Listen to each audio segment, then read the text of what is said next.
Naša regija je kroz povijest uvijek bila određeni problem. Bilo je i perioda stabilnosti. Rekao bih da danas nismo možda u najkritičnijim trenucima, dakle nemamo vrućih kriza, ali imamo kriznih trenutaka i kriznih odnosa koji potencijalno mogu ugroziti stabilnost. Ono što mi je drago reći da mislim da je ovaj sporazum koji je Makedonija napravila sa Grčkom jedan kompromis koji sigurno ima svoje bolne točke, ali koji je sigurno otvorio Makedoniji dobru perspektivu, rekao bih i sigurnost za jedan sad naredni period. S druge strane imamo te neriješene odnose Srbije i Kosova, koji potencijalno naravno jesu problem. I imamo interne odnose u Bosni i Hercegovini koji priječe tu državu da nekim boljim, ambicioznim koracima krene prema Europi. Evo, ja se samo nadam da će oni unutar Bosne i Hercegovine naći rješenje. Imamo još tih nekih drugih, opet malo tih, ajde reći, gotovo polukonfliktnih situacija, to je odnos Hrvatske i Slovenije vezano za granicu, pri čemu je dobro, zaista je dobro da to nije vrući problem. Koliko god se mi ne slagali oko ovog ili onoga, odnosi su i posebno na ljudskoj razini i iznimno dobri. Praktično pola Slovenije ljetuje u Hrvatskoj, mi skijamo u Sloveniji, družimo se, tako da to nije problem koji predstavlja neku vruću krizu. Imamo naravno i te osjetljive odnose Hrvatske i Srbije, imamo neriješenu granicu na Dunavu, ali ni to ovog trenutka nije vrući problem. Rekao bih da je puno veći problem ta retorika koja iskri između država. Председател Јосиповиќ, говориме за невралгични точки, иако се латентни. Дали тоа значи дека детекцијата на Јункер, која зборува дека не се интегрирали целиот овој регион во ЕУ и НАТО, може да се врати старата политичко-безбедносна retorika i sostoјби od raните 90-ti?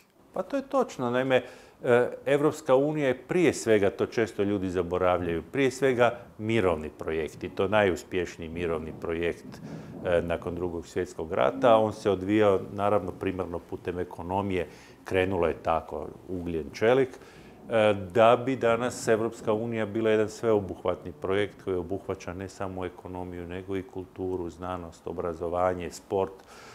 I možemo reći da je Evropska unija jedno dobro jamstvo da se u Europi neće više ratovati. Prema tome, naravno da je uključivanje svih zemalja regije u Evropsku uniju i doprinos ideji mira i da je jamstvo da više ovdje neće biti sukoba. Po pravilu se бара одговор што Македонија може да научи од Хрватска. И јас сакам да ве прашам што не смееме да учиме од Хрватска. Pa evo, ja bih rekao da je dosta jasno u čemu smo mi pogriješili. Dakle, mi smo se silno borili za ulazak u Europsku uniju. Naš je neki dojam bio da nas se možda i predugo držalo pred vratima, da se možda tražilo i neke stvari koje nisu do kraja bile ni korektne ni razumne. Međutim, ja moram reći da je Hrvatska u postupku pristupanja Europskoj uniji zaista postajala bolje društvo. Čak ne samo država, nego društvo. Međutim, što se dogodilo? Nakon što smo ušli u Europsku uniju, sad nam više niko ništa ne može, pa smo se mi malo vratili neki korak unazad. Tu u prvom redu mislim na korupciju koja je ponovo jača nego što je bila kada smo ulazili u Europsku uniju i mislim naravno na nacionalizam i povijesni revizionizam koji zapravo je u suprotnosti sa vrijednostima Europske unije, jer je Europska unija sazdana na antifašizmu i mirotvorstvu.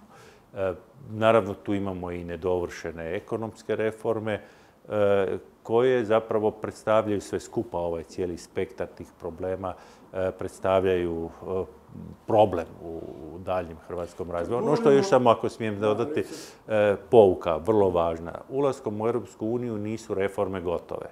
Dakle, moramo biti spremni i dalje se reformirati, jer se reformira i sama Europska unija. Još уште малку околу аспектот на економијата. Во регионот, особено во Хрватска, сега и во Македонија, тоа е значаен тренд, заминува способната едукативната работна сила. Реално гледано, во системот на глобализација не можете да го спречите тој процес.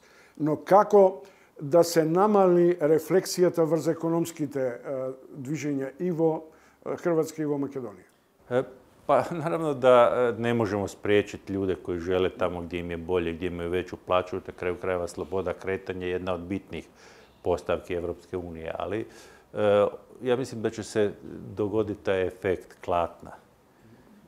Zašto klatna? Zato jer je sigurno da će ove zemlje sve u regiji s vremenom napredovati u ekonomiji i da će neki drugi ljudi dolaziti u Hrvatsku, zato im je bolje nego negdje drugdje, tako će biti s Makedonijom sutra, i da će jačanjem naših ekonomija prestati ta potreba mladih ljudi, posebno mladih i obrazovnih, da traže negdje drugdje. Ima jako puno slučajeva, međutim, da nisu samo ekonomski razlozi ti koji motiviraju mlade na odlazak, tu je i nezadovoljstvo, pa evo i jačanjem korupcije i nepotizma, jednom zatvorenošću društva gdje ljudi mlađi prepoznaju da je evropsko tlo negdje dalje od nas možda otvorenije i pristupačnije za njihove ambicije. Evo, na nama je da se borimo da dostignemo te standarde. Gledao sam jedno istraživanje po kojemu će nove članice jugoistoka Europe dostići standard, ako ovako nastave ovim tempom, ostatka Europe tek za 60 godina, dakle za 2,5 generacije. Da. Pa dobro, ali moramo znati da je iza nas ne 10 godina, nego bih rekao i stoljeća zaostajanja, pa prema tome moramo biti tu realisti. Председател Јосиповиќ, благодарам за разговорот кој ќе го емитуваме вечер на Еден телевизија. Hvala vama.